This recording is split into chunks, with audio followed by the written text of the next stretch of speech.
बोल जगत जननी जगदम्बे महारानी की जय।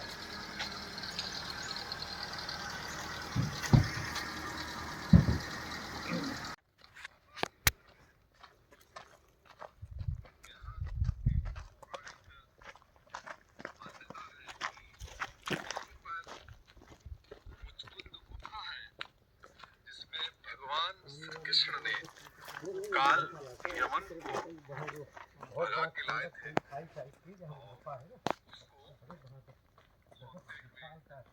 और रह गया है मुचकुंद गुफा। अच्छा, आइए भाई।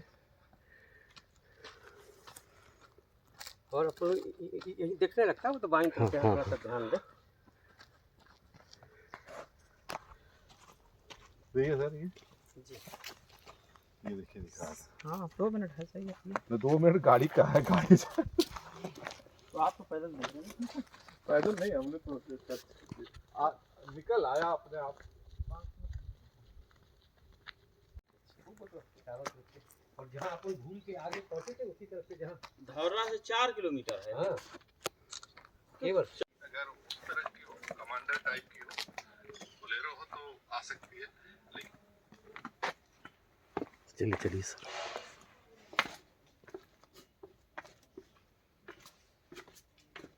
क्या बात है पाठक जी, मजा आ गया।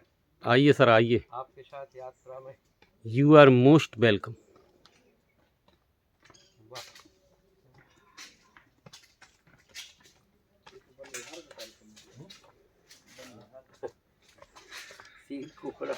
अगर भूल जाए तो और नाराज हो जाए। रिकॉर्ड हो रही है आपकी बात, कुछ कही हो नहीं, सील साहब की बुराई नहीं करिए। शांति शांति। सुरेंद्र जी, आपकी बहुत चीज प्रतिष्ठित आकांक्षा थी कि राजा मुचकुंद की गुफा जहाँ पर रणछोड़ श्री कृष्ण जी ने काल यमन को बुला करके राजा मुचकुंद द्वारा गिरफ्तार कराई थी। आज हम लोग इसी गुफा में प्रवेश कर जा रहे हैं। देखिए आज इस संदूक से देखो, मैंने पीताम्बर पहना हुआ है, पीताम्बरधारी कृष्ण, और उसी भेष में आज हम लोग। और ये सामने हमारे संज्ञा जी हैं और ये के पाठक जी हैं। इन्हीं लोगों के सौजन्य से ये मुचकुंद गुफा का हमारे आदरणीय पांडे जी पीताम्बरा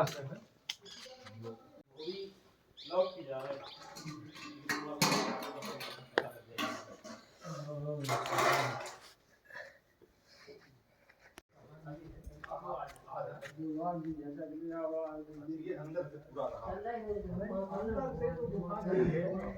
द्वार का सीधी चलेगी, भगवान श्री कृष्ण ने काली यमन को भस्म करवा के तो सीधे द्वार का चले गए थे। अच्छा, अभी आ जाएंगे, वो भी आ जाएंगे। ये एक्चुअली सरकार द्वारा बंद करा दी। ये तो नदी है कि कटान है। ये तो एक उसी कथा में आएगा, इसका उसी कथा में बता रहे। अभी आप बताइए। अभी आ जाएंगे जी। एक मिनट जी। सतयुग, त्रेता, द्वापर और कलयुग, 4 युग जो हैं जी। हर युग का एक गुण है जी। सतयुग जो है वो निर्गुण युग है। अच्छा, निर्गुण, वाह, जिसमें कोई गुण नहीं, निर्गुण। अच्छा अच्छा। गुण कौन से हैं जी। रामचरितमानस में उत्तर कांड में गोस्वामी तुलसीदास जी ने लिखा है जी, युगों जी। के बारे में। अच्छा। सतयुग के जो भी मनुष्य थे जी, वो स्वयं देवता ही थे। वाह, देवता तो हम लोग भी हैं। जी। हम लोग हाँ ईश्वर की आत्मा है, वही है, ईश्वरांश जीव अविनाशी। बिल्कुल हाँ, ईश्वर के अंश सभी हैं, चारों, लेकिन हम मानते नहीं हैं। जी जी, हम ये नहीं मानते। हम ये मानते हैं कि ये हमने किया है। हाँ। और सतयुग में जो भी व्यक्ति था वो ये मानता था कि ये ईश्वर कर रहा है, हम कुछ नहीं कर रहे हैं, सब उसका ही उसी पे आधार। तो निर्गुण व्यक्ति था, मतलब कोई भी गुण उसके अंदर नहीं था, वो अपना कुछ मानता ही नहीं था। जब त्रेता प्रारंभ हुआ, त्रेता युग में महाराज मनु हुए। मनु ने सबसे पहले अपने को माना मैं, उन्होंने कहा स्वयं भू मनु, स्वयं को माना, स्वयं को, वहां से सृष्टि की पूरी रचना हुई। फिर वहां से सृष्टि में विभेद हुए। तो त्रेता क्यों आया जी? कि 3 गुण हैं जी, सतोगुण, रजोगुण, तमोगुण। ये 3 गुण, 3 गुण में 3 गुण के कारण त्रेता हुआ। त्रेता में सतोगुण अधिक था जी, सत्व अधिक था, कछुत्तम, रज थोड़ा। ये गोस्वामी तुलसीदास जी ने लिखा है त्रेता के बारे में। सत्व बहुत था, निर्गुण जो युग था, सतयुग में केवल सत्व ही सत्व था, सात्विक सब कुछ। और लेकिन जैसे ही त्रेता आया तो सत्व ज्यादा हो गया, कछुत्तम, रज थोड़ा। इसके बाद जब द्वापर आया तो सत्व समाप्त हो गया। द्वापर के लिए भी गोस्वामी तुलसीदास जी ने लिखा है कि द्वापर में क्या हुआ, अब जो भगवान राम त्रेता में आए, राम और कृष्ण तो एक ही हैं, हम जानते हैं। तो फिर राम और कृष्ण में इतना अंतर कैसे हो गया? इतना अंतर हो गया। राम ने कोई मर्यादा नहीं तोड़ी और कृष्ण ने कोई मर्यादा नहीं रखी, सब छोड़ दी, रणछोड़ भी बन गए, सब कुछ जो चाहा वो किया। उसका केवल ये कारण था, हमारे जितने जो 3 गुण हैं, सतोगुण, रजोगुण, तमोगुण, तीनों गुण की 12 कलाएं हैं। राम सतोगुण के अवतारी थे, 12 कला का अवतारी उन्हें कहा जाता था। उनके अंदर रजोगुण तमोगुण नहीं था। कृष्ण के अंदर जब वो आए द्वापर में तो सतोगुण तो थे ही, लेकिन 2 कलाएं रजोगुण की, 2 कलाएं तमोगुण की बढ़ गई, इसलिए 16 कलाओं के अवतारी हो गए। तो उनके अंदर झूठ सच ये प्रभाव कृष्ण का नहीं था, क्योंकि वही विष्णु है, राम भी वही, ये युग का प्रभाव। इस कारण से तो वो 2 गुण प्रधान युग हो गया, इसलिए वो युग जो है वो द्वापर हो गया। वो 3 गुण का प्रधान। इसलिए मनुष्य जो है वो भगवान से ऊपर क्यों कहा गया है? क्योंकि भगवान तो 12 या 16 कला के अवतारी थे, हम लोग 36 कला के अवतारी हैं। जब जन्मपत्री मिलती है 36 गुण मिलाए जाते हैं। 36 गुण क्या है? एक जो गुण है वो उसकी 12 कलाएं हैं।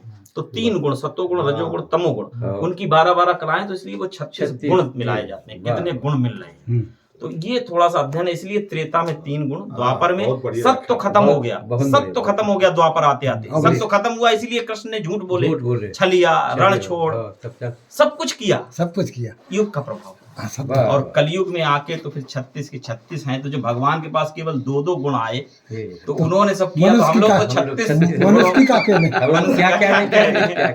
ये बोल वृंदावन बिहारी लाल की। क्या बात है। बोले श्री अनंत बलवंत परम संत श्री हनुमंत लाल जी महाराज की जय। अरे पाठक जी आप कमाल कर रहे हैं। वीडियो भी फोटो भी, अरे वीडियो सब होगा तो इतना सुरम्य वातावरण है। और ये देख रहे थे, ये जो डेवलप, यहाँ सब दुर्गम था, यहाँ हनुमान जी यहाँ तक। सही बात है, ये दुर्गम चित्र है, यहाँ संभव नहीं होता है। और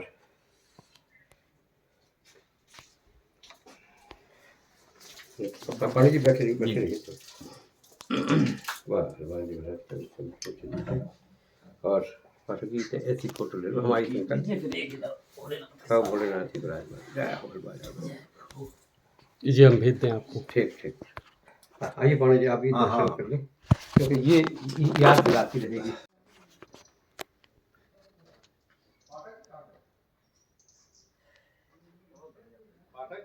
आ जाइए सर, आ जाइए। अरे यार क्या पाठक जी वहां पहुंच गए आप।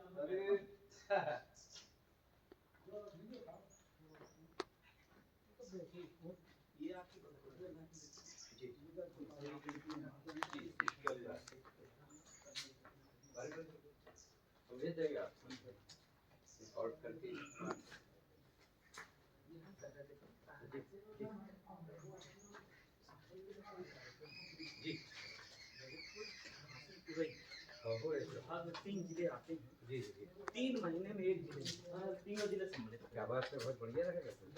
आइए सर आइए, चलिए 3 महीने में नमस्कार, बहुत अच्छा लगा। फिर भविष्य में कभी कईयों में सराज जी मिले, प्रधान जी को पीर संज्ञा जी आए थे, उनके साथ बताएंगे, वो तो हमारे मित्र में है। बढ़िया जी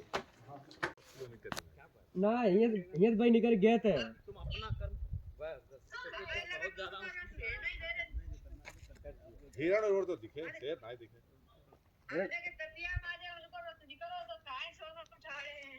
ना ये तो कृष्ण भगवान जी निकले थे। आए नहीं यार, हम तो वेट करते रहे, हमें लगा ना पहाड़ी एरिया ना है तो है। अरे बहुत सुंदर रास्ता था। आए नहीं। हाँ क्या गाय बहुत ही आ गई गाड़ी की सब चारों तरफ। हाँ सर, गए छोड़ दो, पता नहीं मार दे लड़ जाएगी आपको। हाँ सही है। नहीं धीमे धीमे लाते तो गाड़ी आ जाती। बहुत अच्छा रास्ता है। बीच से आ गए, आधे रास्ते आ गए, आधे रास्ते। उधर उल्टा पड़ेगा।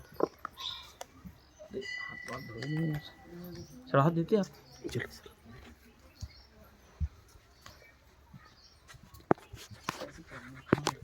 ये मंदिर ये वाला है, ये बहुत प्राचीन इसी में चले, अंदर चले। असली यही है ना। हाँ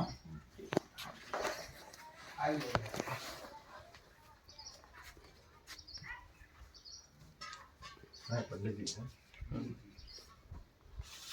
और अंदर चलिए, और अंदर चलिए।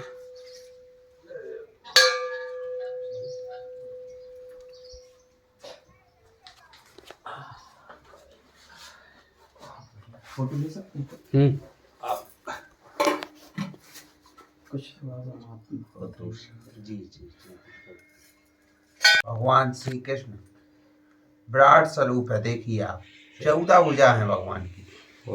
गरुड़ पर आसीन है, नीचे गरुड़ जी महाराज हैं, ऊपर भगवान श्री कृष्ण है। विराट स्वरूप में 14 भुजा से गरुड़ पर आसीन है। एक सिंगल पत्थर में बनी हुई प्रतिमा है। नाक से, नाखून से, कंठ से, माला से, रुद्राक्ष से, देखे कई प्रतिमा में ज्वाइंट नहीं, पूरी एक पत्थर में तराजी गई। हाँ, एकाश पत्थर, एकाश पत्थर से बनी है। इस साइड में दर्शन करें आप, लेफ्ट साइड शिव जी पार्वती जी के साथ।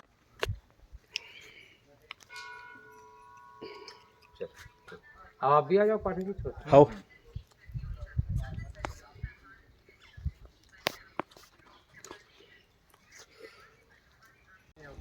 इतने सारे बच्चे मन के सच्चे आ गए। क्या बात है। कोई नहीं उठाएगा, आप रख जाओ, जूता कोई नहीं। Thanks sir, thanks. स्कूल से आए हो गया? पूरा आया।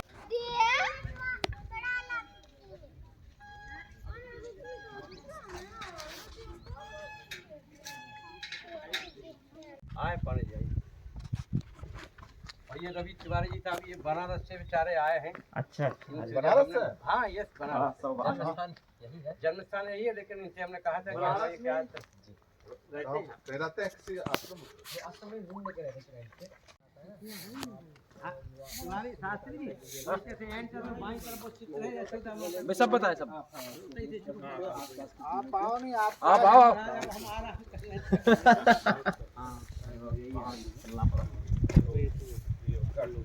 अच्छा वहाँ पे जाके ज्यादा फायदा हो गई। उसी से जुड़ा हुआ है तो वो भी लेके आया। थोड़ी सी हो गई उसके साथ ज्यादा तो नहीं भैया ने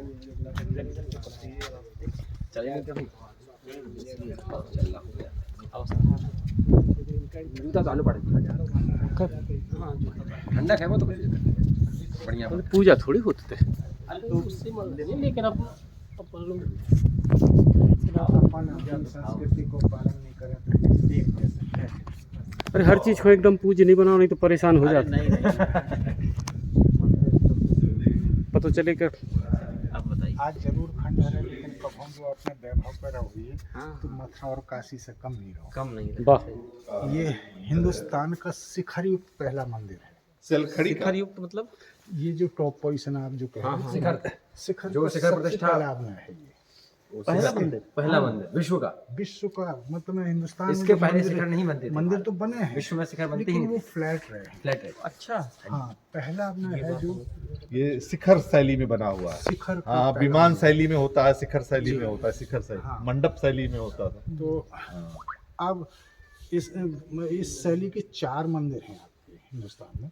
पहला ये मंदिर है। हाँ, दूसरा शिखर आपका शैली का। ये भीतरगांव कानपुर में है। अच्छा। तीसरा नचना कुठारा पन्ना में और चौथा नागौर में है। अच्छा। लेकिन सबसे पहला ये माना ये जाता प्राचीन है। है। हाँ, शुरुआत यहाँ से है, वो बाद में बना। ये 4वीं शताब्दी ईस्वी का है। 4वीं से 5वीं के बीच का है। इसका काल डिक्लेयर अभी तक नहीं हुआ हाँ है। हाँ, वो मतलब समुद्रगुप्त के बाद का है। जी, समुद्रगुप्त के बाद, बल्कि कुछ लोग जो है सो कुमारगुप्त के स्कंदगुप्त स्कंदगुप्त के बाद बताते हैं। अच्छा, स्कंदगुप्त के तो बाद। सर आप अब इसको देखने से ये पता चलता है कि शायद ये शिव मंदिर रहा हो, क्योंकि ये अर्घा शिव के लिए बनाते हैं। कहीं कहीं चौकोर होता है, गोल होता है, अष्टकोण में भी होता है। ये आयताकार में। तो इसमें थोड़ा सा अंतर है कि अगर इसमें शिवलिंग ही नहीं होती तो इसमें जो हॉल है वो सेंटर में होता। इसमें हॉल सेंटर में नहीं है, फ्रंट पे जगह ज़्यादा है, बैक में कम है। दूसरे शिव मंदिर जहाँ जहाँ होते हैं तो उसके सामने नंदी होते हैं। हाँ, नंदी नहीं है। तो नंदी के लिए ना तो कोई जगह दी गई, ना ही कोई अवशेष मिला है नंदी का। अच्छा। हाँ,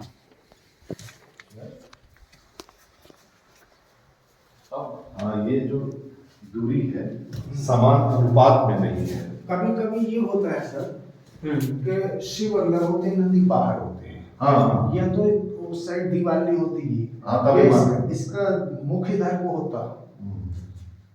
तो जब शिव नहीं है, नंदी नहीं है, और ये शिव के लिए अर्घा बनाया गया है, तो अभिषेक केवल शिव का ही नहीं होता है, सारे देवताओं का। तो अभिषेक का जब भीतर गंदगी न करे और मूर्ति के लिए एक पेडेस्टल हो जाए, इसलिए इसका निर्माण किया गया है। भाई हम आप अभिषेक केवल शिव का ही नहीं, सारे देवताओं का स्नान करते हैं वगैरह से। अब इसके बनाने का अभिप्राय ये है कि अगर मूर्ति जमीन में रखी होती तो उसमें बहुत तरह जल्दी है, कुछ ऊंचाई पर होने की वजह से वो अपने आप बंद जा रहा है। तो ये अभी ये सिद्ध नहीं है कि मंदिर किसका था। मूर्ति मतलब किसकी? विष्णु से संबंधित रहा है। अच्छा, विष्णु से। बाहर चलिए, आपको उसका प्रमाण दे रहे हैं।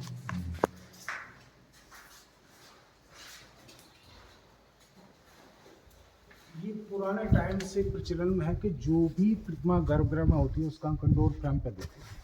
तो यहाँ देखिए सेंटर में शेषासीन विष्णु दिखाया है, चतुर्भुजी रूप में है। तो एक हाथ में शंख है, एक चक्र, एक मुद्रा में, एक घुटने पे टेक। यानी इसमें या तो विष्णु की मेन मूर्ति रहेगी या इनकॉर्नेशन की रहेगी, ये नहीं कह सकते। इनकॉर्नेशन भी हो सकते हैं, मतलब में राम की हो, कृष्ण की हो, मतलब में। अब इसके एक साइड देखिए, ये पाँव को जो हाथ लगा वो खड़ा है वो इनका वाहन गरुड़ है। दूसरे पैर में जो नीचे बैठी वो लक्ष्मी है। बगल में जो हाथ जोड़े खड़े हुए इनके अवतार नरसिंह। हाँ, ऊपर उड़ते हुए गंधर्व दिखा के पुष्पहार के लिए आकाश से तोड़ते आ रहे, सबके हाथ में पुष्पमाला है। दोनों कॉर्नर्स पे एक तरह से कीर्ति या सिंह के चेहरे दिखाए उन्होंने। तो यहाँ नारी में, यहाँ पुरुष में, दोनों लाइन पे इसमें अंतर। अच्छा, सिंह के चेहरे में जो भयानकता होती है वो सबसे ज्यादा उसकी आँख तो होती है। तो पत्थर में रेंग देखिए रावण ने अपना पूरी तरह से फेस दिखाया है। अच्छा, इसके ऊपर ये 5 विंडो जैसी बनी है ऊपर वाली पंक्ति में, 2 में फेस है, 3 खाली है। अच्छा। हाँ, तो इधर उन्होंने सूर्य को दिखाया है, तो सूर्य को प्रज्वलित और धधकता हुआ दिखाया। और साइड चंद्रमा को दिखाया, चंद्रमा को सौम्य दिखाया, उसके चेहरे पे जो दाग है तो एक अच्छे से दाग क्लियर करके दिखाया। मतलब जो आप चंद्रमा को देखें तो वो चीज नजर आती है। इधर गंगा को दिखाया ग्रह के ऊपर, और इस साइड कच्छप यमुना को दिखाया है। दोनों कॉर्नर्स पे कीचक है, जैसे मंदिर का पूरा भोजन ऊपर वैसे इनकी बाटी हाथ पर गटी पेट भागी। अच्छा, ये किनारे हाँ, वैसे इसको घट कह सकते हैं। उसके सर पे एक घट टाइप करके वो खड़ा, घट की फोल्डिंग ये दिखाई गई सर। ये गोलाई है, ये फोल्डिंग है, हो गया। अब इसके अंदर जो जल है, उस जल का प्रसाद सीधा गंगा यमुना के जल से लिया हो, और वो घट पत्तों और फलों से ढका है। अच्छा, ये पत्ते हैं ऊपर। हाँ, ये मतलब मैं और वो डिजाइन ऊपर जा वहाँ तक गई है। वहाँ जब जल मिल गया तो खत्म होना चाहिए थी, लेकिन यहाँ थोड़ा फोल्ड किया, फोल्ड करके यहाँ सेंटर में आके ब्लॉक करके दिखाया है। हाँ, ये ऐसे हाँ, मतलब वहाँ वो गोल जो वो कर दिया है, गोल कर दिया। तो यहाँ गोल क्यों किया गया वो? तो शायद जो संगम की स्थिति या सागर में मिलने की पोजीशन है, उस चीज को दिखाने की कोशिश की। उस जल को दोनों तरफ वेलकम ट्राइब की स्त्री से कोई भगवान पे आता तो उसकी अगवानी के लिए खड़े हैं। लेकिन सर ये कोई साधारण पुरुष नहीं है, अगर साधारण पुरुष जैसे लग नहीं नहीं सर, साधारण पुरुष होते तो ये आभामंडल नहीं दिखाया जाता। क्या यक्ष यक्ष ये नहीं सर, ये कोई देवता ही नहीं है। अच्छा अच्छा अच्छा देवताओं ये में से हमेशा देवताओं को होता है। अच्छा छत्र मुकुट नहीं ये पीछे की जो चमक होती है। अब ये कौन देवता हो सकते हैं? तो देखिए, सूर्य के एंगल में इनको करा गया, चंद्रमा के एंगल में इनको करा गया। एक स्थिति तो वो है कि आप आकाश में देख रहे हैं, और जो उनकी उपलब्धि जिनका हम आप उपभोग कर रहे हैं वो यह ह्यूमन व्यू में दिखाए गए हैं। तो ये सूर्य हैं, ये उनकी पत्नी है छाया, ये चंद्रमा है, उनकी पत्नी रेवती है। अब जब ये अपना मंदिर बना तो उस समय अपना वैभव कल्चर क्या रहा? तो जैसे ये जो धोती पहने हैं, तो जो वाइल का कपड़ा अगर आप उसको कंटिन्यूस यूज करेंगे तो उसमें सिल्वर आती है, वो सिल्वर दिखाएगी। ये बिना मशीनों से भी उस समय फाइन कपड़ा बनने लगा था उस समय। आज से 1700 वर्ष पहले, 1600 वर्ष पहले चाहिए। जो आज लीनन बोल रहे हैं इसको हम। अब इसमें देखिए ये प्रिंटेड क्लॉथ है। तो जो बुनाई वाली चीज है, जैसे बनारस की साड़ी है आपकी या चंदेरी की साड़ी है, तो बुनाई वाली साड़ी का प्रिंट दिखाया गया इसमें। स्त्री पुरुष दोनों ही गहने पहनते थे। बाल बांधने की कला दोनों में थी, यानी जो ब्यूटी पार्लर जैसी चीज है उस समय वो राजघराने में, बाद में मार्केट में आई है। अब ये मंदिर कैसा रहा सर? ये पंचायतन शैली का मंदिर कहा जाता है। इसके शब्द से ही पता चलता है कि 5 आयतनों का एक समूह है। लेकिन यहाँ तो ये सिंगल खड़ा है। तो मंदिर का पूरा प्रारूप ये है सर। ये जो पुरुष खड़ा है ये बाहर है, जहाँ हम आप खड़े हैं। इसके चारों तरफ ये स्तंभ, एक टटना पत्ता, पूरी जगह ये छाया में कवर रही है। देखिए एक बीम ये टूटा, एक ये टूटा, हर कॉर्नर पे बीम रहा, हर साइड 4 पिलर और 4 बीम रहे। अच्छा, हर साइड में रहे, हर साइड मतलब पूरी तरह से ये छाया में रहा। फिर इसके बाद ये ओवरऑल आर्ट बीम का हिस्सा दिखा, जो हिस्सा बाहर को निकाल के दिखाया उन्होंने। ये देखिए मंदिर से मतलब थोड़ा सा आगे निकला। अच्छा, इसके बरामदे को दिखाने के लिए उन्होंने ये दिखाया है, ये जो डिजाइन दी है, मतलब मैं इसके लगभग ही बरामदे की पोजीशन ये रही है। इसके बाद इसके ये कॉर्नर्स पर 4 छोटे छोटे मंदिर नुमा नीचे से दिखाए उन्होंने। नीचे वाले भाग पर जो अपन छोड़ के आ रहे हैं वो चीज़ दिखाई है। फिर इसको पिरामिड टाइप धसा करके इसके ऊपर एक और लाडनी होगा, ये उसकी ऊपरी पोजीशन है। आमला घट चक्र बीच पूरा कलश, दूर से देखने में ये पता चला कि 4 छोटे मंदिर हैं, एक बड़ा है। लेकिन वो आदमी पास में आया तो उसको एडजस्ट एक ही मंदिर मिला। जैसे आजकल कोई भी अपन बिल्डिंग बनवाते हैं, उसकी ड्राइंग पहले तैयार कर लेते हैं। हाँ एक तरह से ड्राइंग उन्होंने यहाँ पे दिखा दे। आप अंदर आए तो आपको बाहर की भव्यता देखने को मिल जाए। आइए सर इधर। आप बताइए, अब जब तक ये जानकारी ना हो तब तक तो ये पत्थर है, देखते चले जाओ क्या है इसकी विशेषता। ये सर पौराणिक कहानी है गजेंद्र मोक्ष वाली। एक बार हाथी को ग्रह ने तालाब में जकड़ा था। तो कहानी तो चूंकि ग्रह के साथ है, लेकिन यहाँ ग्रह न दिखा करके नाग दंपत्ति दिखाए गए हैं। गजेंद्र मोक्ष वाली है ना। तो या तो ये है जो गजेंद्र फंस गया था वो, या तो जब ये मंदिर बना तो इस पौराणिक कथा में अभ्रंश रहा। आजकल हम आप ग्रह के रूप में जानते हो, उस समय शादी नाग के रूप में जानी जाती है। या फिर ऐसा है कि सारी पुराणों की कहानी ग्रह के साथ है, लेकिन भागवत पुराण में अंतर है। उसमें स्पष्ट है कि नाग रूपी ग्रह ने इसको किया है, तो शायद उसके आधार पर इसको बनाया हो। तो जब इस नाग ने तालाब में हाथी को जकड़ लिया, जो दोनों में द्वंद्व हुआ, वो उन्होंने कमल से दिखाया। जैसे कमल के पत्ते और फूल इस बात को बता रहे हैं कि वाटर लिली लगभग इतना होना चाहिए। लेकिन इस पोजीशन में हाथी पूरी तरह से पानी में डूबा है, तो निश्चित तल पे खड़ा है। अब तल की पोजीशन में हाथी के पैर यहाँ से दिखाए हैं, लेकिन इसके पैर के नीचे पत्ते और फूल क्यों हैं, जबकि इस लेवल पे होना था। अच्छा, हाँ। तो जब ये आपस में लड़े तो लड़ने की वजह से उलझ के इसके पैर के नीचे पहुंचे और इसकी बाड़ी के नीचे पहुंचे। और लड़ते समय जो कीचड़ और पानी का वाइब्रेशन है वो ये दिखाया। ये जड़ें नहीं है उसकी, हलचल है बात। हाँ, जो बस पत्ते नीचे भी जा सकते हैं। अब ये विष्णु भक्त था, ये असमय विपत्ति में फंसा, तो इसने अंतरात्मा से विष्णु को पुकारा, वहीं से फूल तोड़ करके उन्होंने अर्पित किए। ये फूल जो लिया हुआ है ना, कमल पुष्प, यहीं से तोड़ा उसने और उन्हें के भाई। अब विष्णु इसके अंतरावत आत्मा की पुकार सुनते अपने लोग चक्र छोड़ देते, ऊपर चक्र छोड़ दिया है। वो चक्र आके इसको सीने में लग गया, कंठी के नीचे बिल टाइप का पहिया, आधा अंदर आधा बाहर है। अच्छा, ये जो है ये अच्छा नाग है, ये पूरा। तो इसको जो चक्र लग चुका है, चलने के पहले चक्र लग गया उसको। अब जब विष्णु अपने वाहन के रूप में सामने आते हुए दिखाई दिए, तो ये दोनों पति पत्नी क्षमा मांगते, भगवान से गलती हुई, आपके भक्त को सताया, मैं तो सिर्फ इसको आहार की दृष्टि से खींचा था। और विष्णु इतनी जल्दी में चल देते कि उनका छत्र छूट जाता, तो पीछे से गंधर्व छत्र लेके दौड़ते आ रहा है। अच्छा, हाँ, ऊपर हाँ, क्योंकि वो जैसे थे वैसे ही भक्त की पुकार पर चल गया। और वो इतने सजग नहीं थे, तो वो पीछे से यहाँ पर ये मानव रूप में आ गए जी। अब इसमें देखिए आप, ये तो एक तरह से आपको कहानी सुना दी मैंने, लेकिन इसमें जो इमोशन है जिसकी वजह से ये मंदिर फेमस है, वो चीज आप यहाँ देखिए कि जैसे पानी नहीं है, लेकिन आर्टिस्ट ने पानी का वो आतंकित किया, शायद हम आप कागज पे नहीं दिखा पाए, जो उन्होंने पत्थर पे दिखा दिया। द्वंद्व की स्थिति आपको पहले ही बता चुकी, हाथी पशु होते हुए इसकी दयनीय दशा जैसे वाकई विपत्ति में हो। फिर इनकी क्षमा याचना की मुद्रा के जो आदमी गलती करता है, गलती का एहसास कराने वाला सामने आ जाए, तो वो हाथ जोड़ के ही खड़ा होगा। गरुड़ के भागने की तन्मात्रा एकदम से पंख फैला के आकाश में उड़ता चला आ रहा है। उस हिसाब से विष्णु की एकाग्रता के हर अर्थ में जाके अपने आक्रमण मुद्रा में जैसा सृष्टि में सबसे पहला काम हमारे यही आ गया। और उनके जो अटेंडेंट थे तो उन्हें इस बात का एहसास है कि हम जिस काम के लिए पोस्ट थे उसमें लेट हुआ, तो पीछे से भागे हैं वो। अभी भी सर इसमें एक चीज छिपी है, विष्णु के सर को देखिए उन्होंने टेढ़ा करके दिखाया है। अगर सीधा करके दिखाते सर को तो शायद मूर्ति को देखने में इंप्रेशन और ज्यादा होता। तो क्या है कि जब आप किसी वाहन पे जाएंगे तो बेग की वजह से आपकी गाड़ी पीछे को होगी। वाह। और दूसरे चक्कर फेंक के मारने वाली चीज है, कोई चीज हाथ से फेंकेंगे गर्दन पीछे एक साइड। ऐसा होता है, ऐसे करते हैं हम लोग। कितना माइन्यूट एकदम से चीजें दिखाई गई।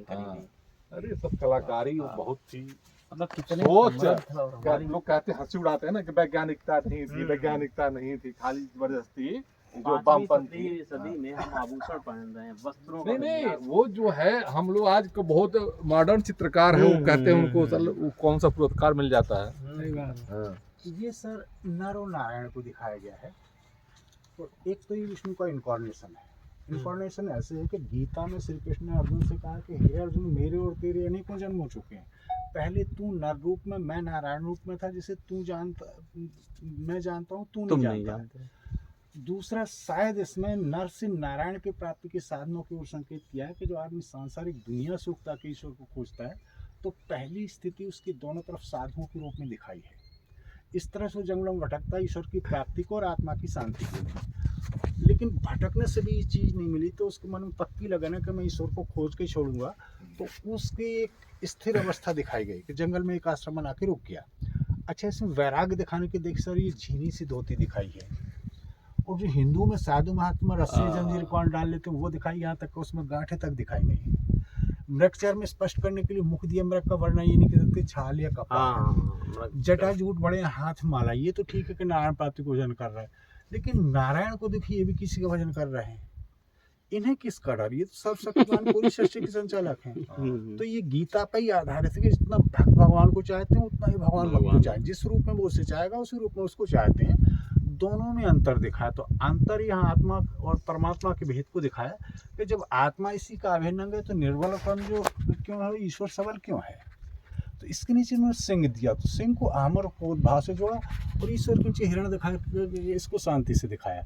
ऊपर यक्ष और गंधर्व लोग को संबंधित, बीच में ब्रह्मा को दिखाया। अब सर जैसे मैंने ये यक्ष और गंधर्व बोले हैं, लोग बोल दिया, जबकि ये लोग है तो ये इन्हें कैसे आइडेंटिफाई करें कि ये यक्षियाँ, तो जो अपने यहाँ 3 लोक हैं वैसे तो, आकाश पाताल और पृथ्वी, लेकिन इन लोगों को 14 भुवनों में बांटा गया है। तो 7 तो पृथ्वी के नीचे जाते हैं, रसातल, तलातल, उत्तल, तलातल, पाताल, और 7 ऊपर आते हैं। आपको टाइम है सर? हाँ, आराम से बताइए। तो नहीं, बहुत आराम, बहुत इसीलिए आए ही हैं। पृथ्वी को हम आप मर्तलोक के नाम से जानते हैं। मर्तलोक के बाद आता है पिशाच लोक। तो जो यहाँ की दुष्कृत आत्मा है वो पिशाच लोक में जानते हैं। हम आप सभी लोग उनसे परिचित हैं, भला ही मिल ना रही हो, लेकिन हर कोई जानता है। पिशाच लोक के बाद आता है पितर लोक। तो ये आत्माएं तो शुद्ध हैं, लेकिन अगर इनका मृतक क्रियाकर्म शास्त्रानुसार नहीं है तो वो भटकती रहती हैं। उन्हीं के लिए 15 दिन हम आप पूजन करते हैं। पितर लोक के बाद आता है यक्ष लोक। ये जो आत्माएं हैं यक्ष लोक से संबंधित हैं। अच्छा। तो इनका काम है, जैसे आप लोगों ने जिंद वगैरह का किस्सा सुना हुआ, तो ये बलिष्ठ आत्माएं होती हैं और ये कोई भी बड़ा काम करने की क्षमता रखती हैं। फिर आता है ब्रह्मा के पास जो है ये गंधर्व लोक है। इनका भाटों जैसा काम है कि देवताओं के गुणगान और प्रशंसा करना। फिर आता है देवलोक। तो देवलोक में प्रधान ब्रह्मा और जितने सृष्टि संबंधी देवता हैं वो सब इसके अधीन है। फिर इसके बाद आता है साकेत, निर्वाण या मोक्ष। तो ये 13 सीढ़ियाँ निश्चित अवधि की और नष्ट होने वाली हैं, लेकिन अगर जो 14वीं सीढ़ी में जो पहुंच जाता है, जिसे मोक्ष कहते हैं, फिर वो वापस नहीं आता है। जैसे ब्रह्मा अपने 100 वर्ष की आयु पूरी कर लेगा, अपने लोगों शायद नष्ट हो जाएगा, लेकिन अगर इससे आप ऊपर उठ गए फिर आप वापस नहीं आएंगे। इधर सर इस पिलर पर रति और काम को दिखाया। ये 2 हाथी लक्ष्मी को नहला रहा है, कमल के फूल लक्ष्मी। अच्छा, ये रति और काम। हाँ, ये गज लक्ष्मी अभिषेक है। जो 8 लक्ष्मी है तो विशेष धन के लोग इन्हीं पूजा करते हैं। तो जैसे दीपावली पे शायद सबसे ज्यादा कैलेंडर यही गज लक्ष्मी वाला और गणेश वाला दिखता है। ये तो टूट रहा है। कौन सा? वो तो बहुत पुराना से। अच्छा, भजन वही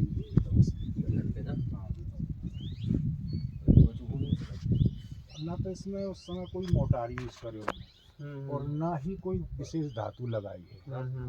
हालांकि धातु तो लगाई है, आयरन क्लैंप लगा, जैसे ये जगह जगह जो सीमेंट लगा है। अच्छा, तो इसमें एक आयरन क्लैंप फंसा दिया उन्होंने कि ये जॉइंट से अपने खिसके ना। लेकिन किसी समय लोहे की कमी होने की वजह से इसको तोड़ के निकाल दिया।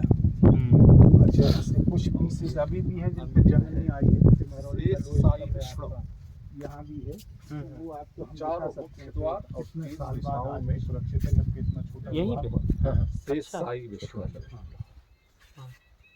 अब सर 1 मिनट आप थोड़ा सा एकाग्र होइए। हाँ, फिर हम इस पर थोड़ी और डिटेल से।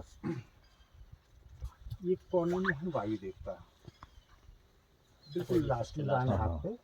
फिर बैल के ऊपर शिव पार्वती। अच्छा, वायु को अधिकांशतः जो है सो फ्लाइंग पोजीशन में दिखाया जाता है, स्थिर भी दिखाया जाता है, लेकिन ज़्यादातर फ्लाइंग में दिखाया जाता है। फिर बैल के ऊपर शिव पार्वती, कमल के फूल के ऊपर ब्रह्मा जी, हाथी के ऊपर इंद्र, मोर के ऊपर स्वामी कार्तिकेय। अच्छा, ये लेटे और अंशाई विष्णु लक्ष्मी पैरदान। लक्ष्मी जी के पीछे जो खड़ी यक्षकार, जो नाक पकड़ो खड़े, इनके वाहन करोड़ हैं। नीचे 5 पांडव द्रौपदी भी कहे जाते हैं और इसमें अभ्रंश भी है। वो बात आपको क्लियर करेंगे इस सर बाद में। अच्छा, अब विष्णु को देखें तो विष्णु को किस हिसाब से उकेरा गया है। तो विष्णु के ध्यान का जो श्लोक है, शांताकारम भुजगशयनम पद्मनाभम सुरेशम। तो ये श्लोक मान लीजिए किसी कवि की कल्पना है, लेकिन आर्टिस्ट ने उस कल्पना को इतना साकार किया कि उसका एक भी शब्द नहीं छोड़ा है।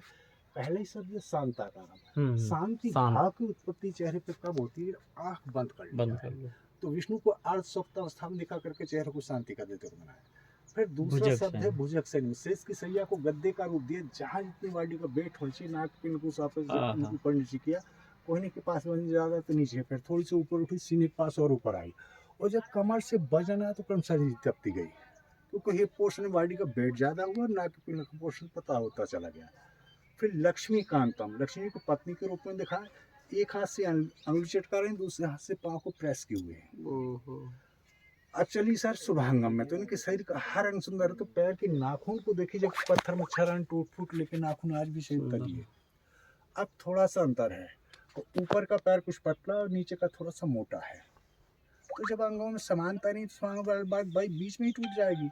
लेकिन इसमें आर्टिस्ट के भाई ये उसको स्टिक में दिखाया, ये लेटा है, तो जो मसल सुधार उसको दिखाने की थोड़ा सा मोटा करके दिखाया गया। फिर माला को ऐसे लगता है जैसे उठा के पहना है, जो कृत्रिम माला में फोड़ डाली शरीर के साथ से वैसे घुमा के दिखाया है।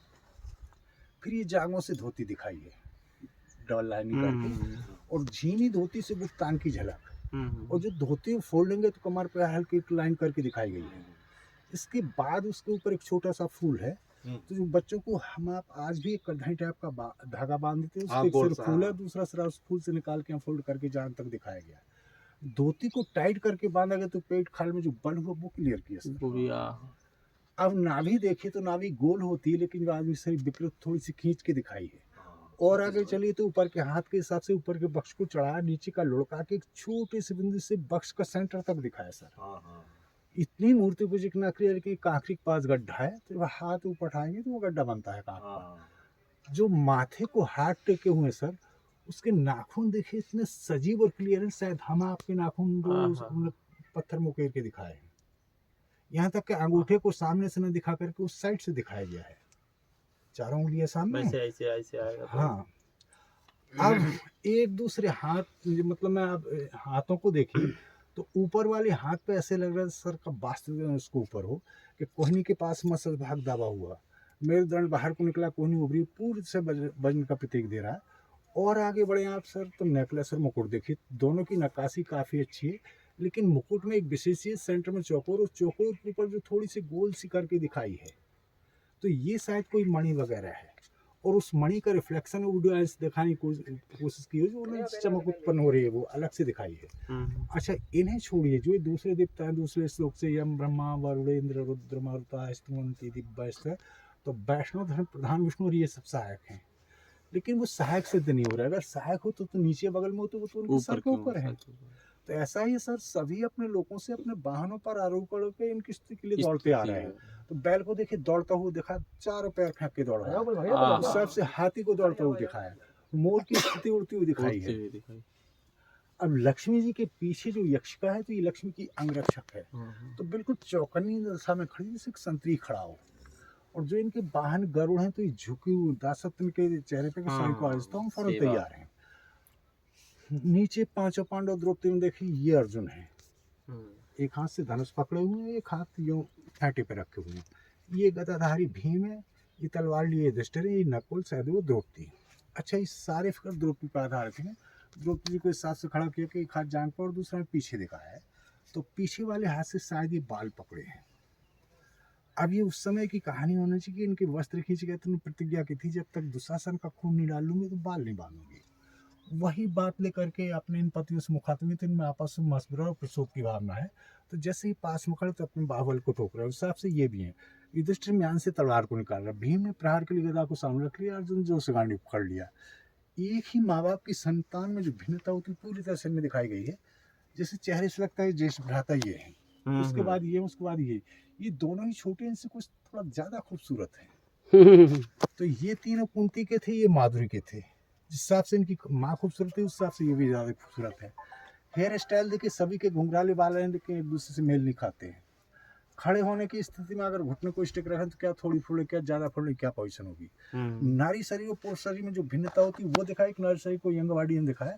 जैसे व्यवस्था के टाइम बक्श के नीचे जो पेट में बल आता है, छोटी छोटी लाइनिंग करके बल दिखाया गया है। धोती को ऐसे लगता है सुव्यवस्थित रूप से धोती पहनाई गई, उस कली की एक एक फोल्डिंग दिखाई गई है। किसी भी मूर्ति में सर आप कोई अनपात त्रुटि निकाल पाएंगे कि आर्टिस्ट ने इसके अंदर ये कमी छोड़ी है।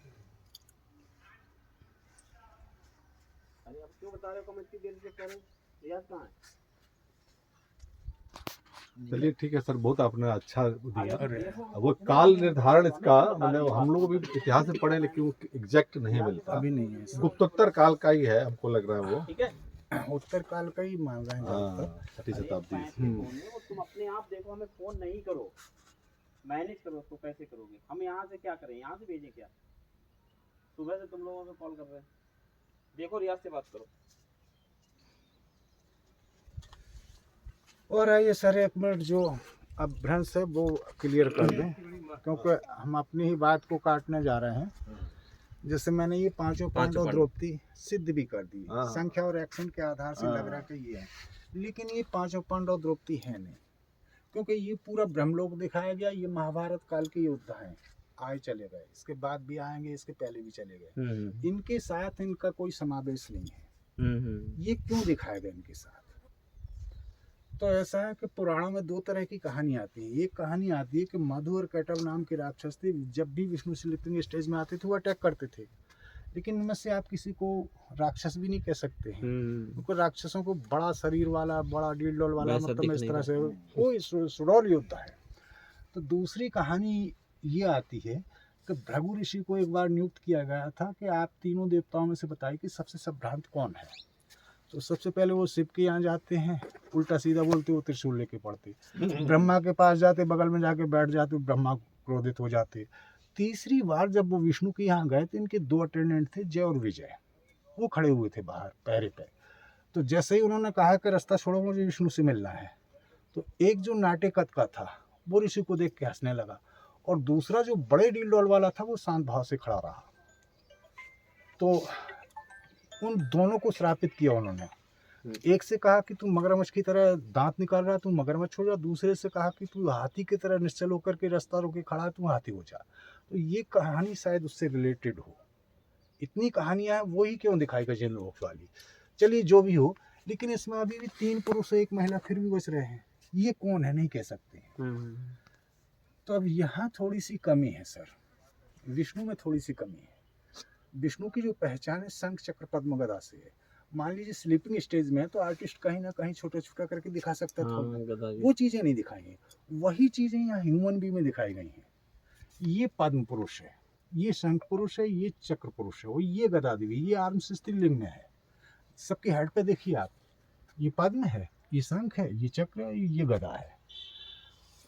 तो ये दोनों अटेंडेंट और चारों आयुध इस बात के लिए तैयार हैं कि आप आराम से सोइए, हम हर स्थिति का मुकाबला करने के लिए तैयार हैं। वाह।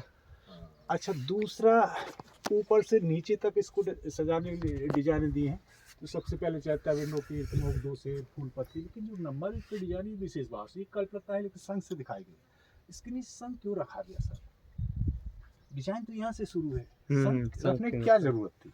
तो ऐसा जो संघ को फूका गया तो उससे जो वायु आत्मनाद हुआ वो वायुमंडल में कैसे बीन होता है, जो एयर वेव्स को दिखाने की कोशिश की है, उस हिसाब से दो आर्मान मछली दिखा, शांत पानी मछली चली तो पानी में लहरापन हुई, वो इस डिजाइन से दिखाई सर। जो भी हो सर, अब हमारी जितनी छोटी सी बुद्धि है तो हम अपने हिसाब से बताते ना, तो हम दूसरे का मानते हैं नहीं और ना। अरे क्या बता, हमें खावे में लग गए, हम खावे में लग गए तो सब गड़बड़ हो गई।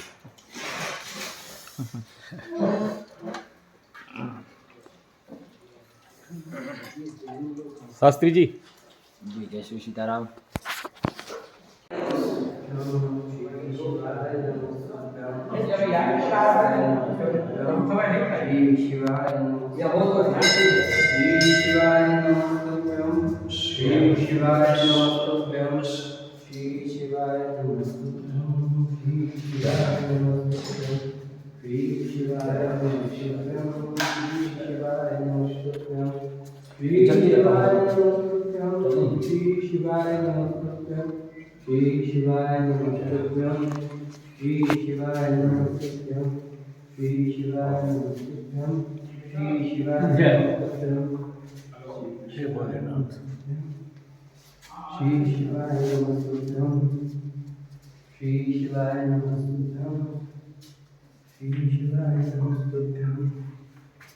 और ये दशावतार मंदिर भी क्या बहुत सुंदर। कुछ लोग इधर भी आ जाओ। हाँ, आओ हमारा आ जाओ बराबर। और जो प्राइज लेंगे वो उनकी फोटो हो जाएगी। हो जाए। हाँ, जी आ गए। अब आप पांडे जी, दूसरे पांडे जी, ये भैया आप खड़े हो। शास्त्री जी हाथ लगाओ। ये सब आप ही की है, आप ही की मठा की कड़ी है। आइए। अरे आओ, आप चले काहे गए, हमें समझ में नहीं आ रही, आप गई काहे को। चलो साहब, कैमरा इंतजार कर रहा है।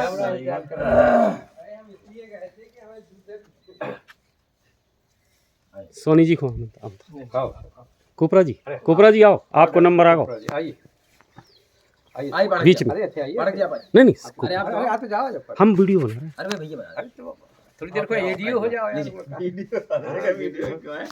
एडियो फोटो भी आ जाओ, इससे फोन से खींच दो। नहीं, फोन से नहीं खींचना, तो कैमरे से।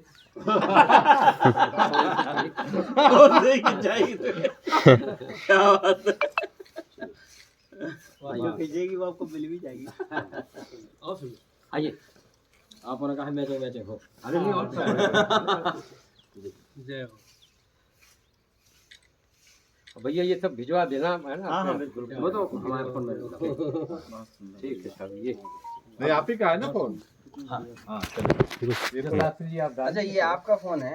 चलिए, फोटो आ जाएगा तो हम भेज देंगे आपको। ठीक। यहाँ कुछ वर्कशॉप वगैरह हो सकती है वैसे। अरे खूब होते हैं। हाँ, बहुत शानदार। पेंटिंग में योजना बनाइए तो ललित कला से कुछ करके। यही तो सब गए हैं यहाँ, ललितपुर की बहुत सी चीजें गई। अंदर ऊपर नहीं देखा आपने? ऊपर अरे ऊपर ही तो है सारे स्कल्पचर, नीचे सारे टूटे फूटे। सब कुछ बहुत सैकड़ों स्कल्पचर रखे हैं। बहुत अतिक्रमण किया है। भैया बताइए, गाइड करिए भाई, पाठक जी कहाँ से वापस होना है? बढ़िया पेड़ पौधे है। फोटो निकाल देना, मैंने कमाई निकालना